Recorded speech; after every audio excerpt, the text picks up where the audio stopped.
และนี่ก็นับว่าเป็นวันสร้างตั้งพรรคประชาชนปฏิวัติลาวครบรอบ70 ปีก็เลยพาวัยรุ่นฟันน้ำนมไปเบิ่งกายศิลป์เนาะมาฮอดแล้วก็เบิ่งป้ายก่อนเป็นหยังว่าซื้อปี้แล้วก็เข้าไปเลย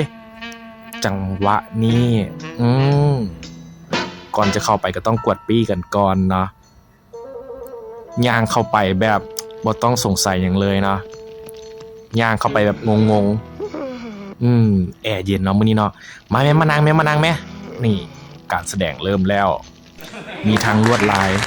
บ่เคยเห็นหอยนิ่มมันจักเทื่อมันก็นิ่มให้เบิ่งไปและแล้วสิ่งที่รอคอยนี่เลยเนาะเพื่อนบักโซกเนาะก็คือตัวลิงเบิ่งกันไปจนมาฮอดรายการที่พ่อมักเนาะก็คือมายากลเปลี่ยนสุดนี่เนาะเปลี่ยนแบบไวแบบ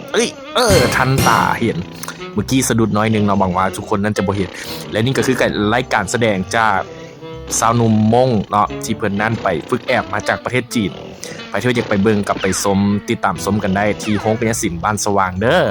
เป็นการแสดงครบรอบวันสร้างตั้งพรรคประชาชนปฏิวัติลาวครบรอบ70 ปี